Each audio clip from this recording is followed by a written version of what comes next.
So it's almost middle of November and there's no snow on the ground here yet, but we're looking at some snow maybe next week.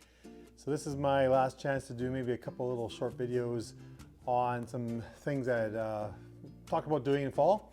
So I got my package actually quite a while ago from 3DFX, and I said it wrong again, FX3D.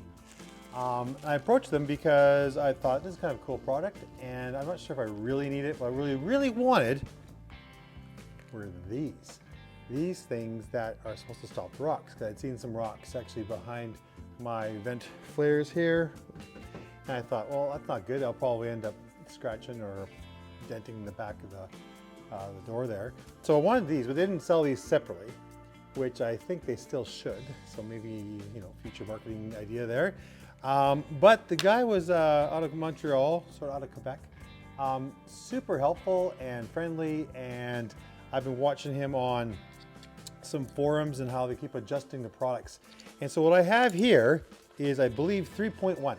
It is the flare to go on the inside there, the rock guard, and a whole bunch of cool stuff, including brackets for the back now that it's been again adjusted to the product, because you used to put a tiny little number 8 screw into part of the back plastic there, and people were a little concerned about that, so the guy figured it out how to change it. And so I didn't make him any promises about how I would review this. I'm going to put them on, see how hard it is. I understand there's some parts that have to be replaced, and again, a whole bunch of little extra pieces here. He's even added some shims that allow the rocks to fall out, and so I'm pretty critical on a lot of things when people don't advertise them well, or don't stand behind the product, or have terrible instructions, or simply ignore customers. And so I am so pretty dang impressed that FX3D has kept listening to people and kept changing things. And from what I've all read, people are super happy, even with the older versions, and it just keeps on getting better. Like even the integrated bracket here that's now part of the 3D piece. And it's kind of cool because they can keep on changing because it's 3D printed, and they're not like sourcing them from China and then shipping them here and going, oh, that's a crap design, we've got to get someone to manufacture it differently again. They just basically change it right away. They have quite a few cars already that they have 3D printed for. Boy, I can't remember offhand, like maybe 12, but certainly between 10 and 12 cars. So we're gonna go and try putting these things on, see if I like them. I think I'm gonna really like the rock protectors. I will see if I like these. I'm not daily driving this on crap roads most of the time. So we'll put them on, we'll have a look at it and see how that goes.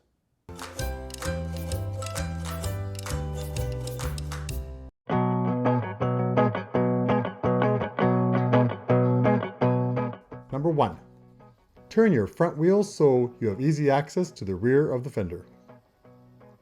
2, unscrew the 3 Phillips screws at the rear of the wheel well.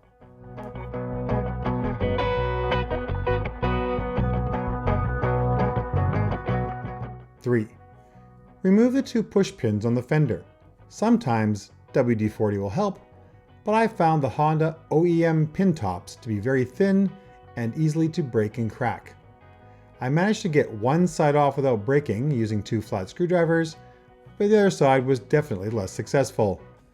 Thankfully, FX3D supplies more robust replacement pins. Step 4. Getting the rock guard fender vent mesh in is the tricky part. The first thing to get right is using the correct mesh on the proper side and oriented correctly. The revised part now has the L and R correct. The second thing that's a bit tricky is persuading the vent piece to slide into the thin slot on the white fender piece. If this gets into that slot correctly, the push pin holes will all line up nicely. I use my other hand, pushing from the other side of the vent, to persuade that outer edge to settle properly in that slot in the fender. Don't stop till the whole mesh lines up with the push pin holes. Once lined up properly, install the 2 push pins that you removed previously. 5.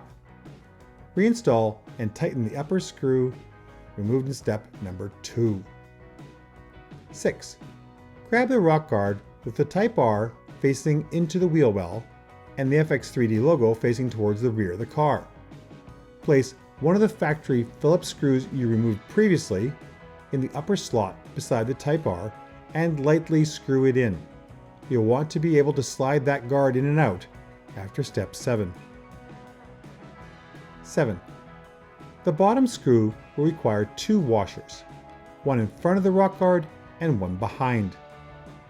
Take the screw and place the flat washer through it. Push the screw through the rock guard and add the beveled washer on the back side. Then install the screw into the original hole on the car. Don't tighten it too much, as the next step is to adjust the position of the entire guard. Number 8. With the 2 screws a little bit loose, slide the guard side to side to a position you're happy with. I moved them as far into the car as possible, as I didn't want too much showing on the outside of the car.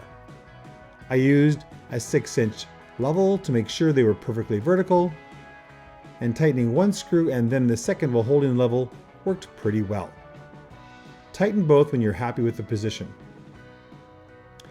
If you have your guards more out than mine, the guard might have a gap between the upper fender and the rock guard. The company has supplied alcohol wipes to clean your fender and 3M tape to hold the upper edge of the guard more stable against the car's fender. Number 9. Repeat the same thing on the other side of the vehicle. Now for the back. Step 10. First, figure out how to attach the L brackets to the back rock guards.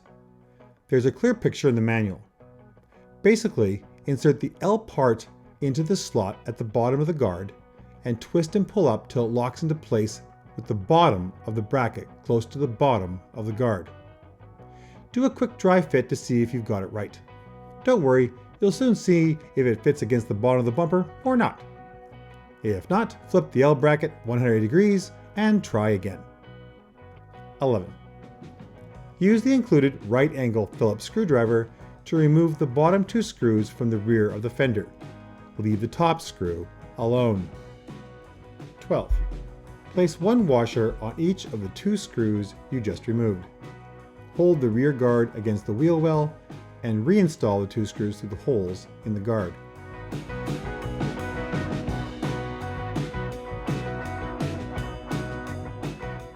Like the front, don't tighten them too much, as you'll want to make a few adjustments. 13. Remove the Phillips screw under the bumper and reinsert it through one of the 2 slots on the L bracket. Use the outer slot of the bracket if you're keeping the guard tight to the car, and the inner one if the guard is being pushed out more from the car. I used the outside slot as I wanted to match my front guards in appearance. Push the bottom of the rock guard against the fender so there is no gap, and then tighten the bottom screw. Step 14. I found by tightening the bottom screw first and then tightening the screws inside the wheel well second, I was able to adjust the level of the guard easier, though the instructions have that in reverse. I think a 6-inch level is quite handy in this install.